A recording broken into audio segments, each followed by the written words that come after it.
Nah, sekarang kita masuk ke sifat perkalian bilangan bulat. Sifat perkalian bilangan bulat itu ada beberapa ya.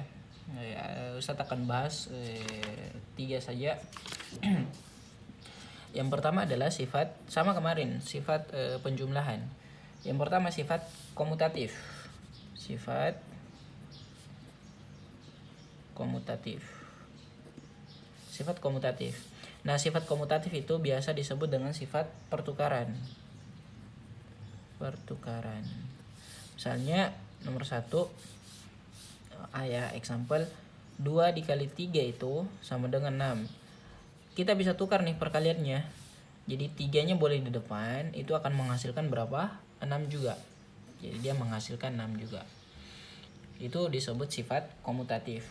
Misalnya min 2 dikali 4. Min 2 kali 4 kan ingat ini bilangan apa? Bilangan negatif kali bilangan positif, hasilnya nanti apa? Bilangan negatif. Jadi 2 kali 4 berapa? 8. Ini akan sama dengan apa? Sama dengan 4 dikali minus 2. Itu sama tuh. Ini bilangan positif, bilangan negatif. Positif kali negatif hasilnya bilangan negatif.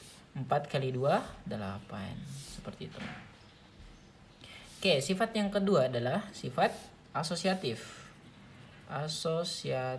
Asosiatif itu apa? Pengelompokan. Nah, pengelompokan itu maksudnya apa sih? Misalnya A dikali B dikali C. Jadi ini kita boleh mengalihkan dulu A dikali B. A dikali B. Atau sebaliknya. Kita boleh A dikali B kali C-nya dulu. Jadi itu sifat perkalian itu bisa dikelompokkan. Kita boleh mengerjakan dulu A kali B. Atau kita boleh mengerjakan dulu B dikali C. Itu akan sama tuh hasilnya. Contoh. Misalnya 2 dikali 4 dikali 2. Kita kerjakan dulu ini deh. 2 kali 4 itu berapa? 8 kan? 8 kali 2 berapa? 16. Nah sekarang kita balik nih. 2 dikali 4 dikali 2. Kita kerjakan yang di belakang. 4 kali 2 berapa? 8 kan? 8 kali 2 16. Nah ternyata hasilnya sama. Itu akan itu akan bisa juga digunakan ketika dia berbentuk negatif. Seperti itu. Nah contoh bilangan negatif misalnya nomor 1 min 2 dikali 2 dikali min 2. Nah seperti itu. Nah sekarang kita mau kerjakan dulu yang ini nih. Min 2 kali 2. Perhatikan. Min bilangan negatif kali bilangan positif. Itu bilangan negatif. Jadi minnya 2 kali 2 4. Min 4 jawabannya yang ini. Dikali min 2. Perhatikan. Bilangan negatif kali bilangan negatif. Itu hasilnya apa? Positif dong. Berarti 4 kali 2 sisanya kan? 4 kali 2 berapa? 8. Nah 8 tuh. Nah sekarang kita ubah nih. Kita kerjakan mulai dari belakang deh. Min 2 dikali 2 dikali min 2. Kita kerjakan yang belakang dulu. Bilangan positif dikali bilangan negatif hasilnya apa? Negatif ya. Negatif. 2 dikali min 2. 2 dikali 2. Itu 4 kan? Bilangan negatif nih hasilnya. Berarti min 2 dikali negatif. 2 kali 2 4. Nah sekarang bilangan negatif kali bilangan negatif hasilnya bilangan positif. 2 kali 4 berapa? 8. Hasilnya sama tuh. Sifat yang ketiga. Sifat yang ketiga adalah distributif atau penyebaran. Distributif atau penyebaran. Nah, penyebaran maksudnya apa sih? Misalnya A ini sudah dipelajari di kelas 6 ya. A dikali B ditambah C misalnya. Jadi penyebaran yang dimaksud adalah, jadi kita substitusi nih nilainya. A dikali B, jadi A ini mempunyai B dan punya C. Harus dioperasikan dengan B dan harus dioperasikan juga dengan C.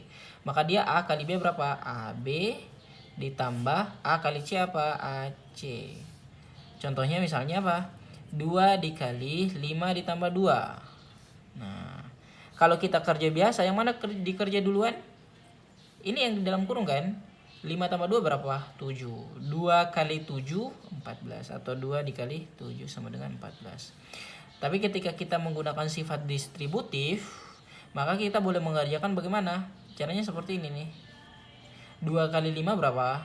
10 ditambah 2 kali 4 2 kali 2 berapa? 4. Itu sama dengan 14. Jadi nilainya sama. Seperti itu. Nah, sekarang kita masuk ke pembagian bilangan bulat. Oke, pembagian bilangan bulat. Pembagian bilangan bulat.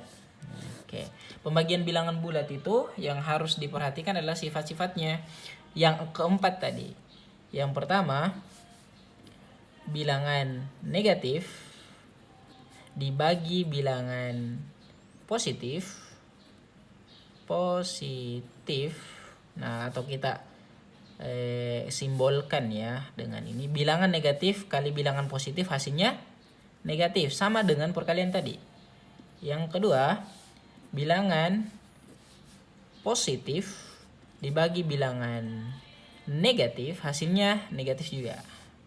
Yang ketiga, bilangan negatif dibagi bilangan negatif hasilnya bilangan positif.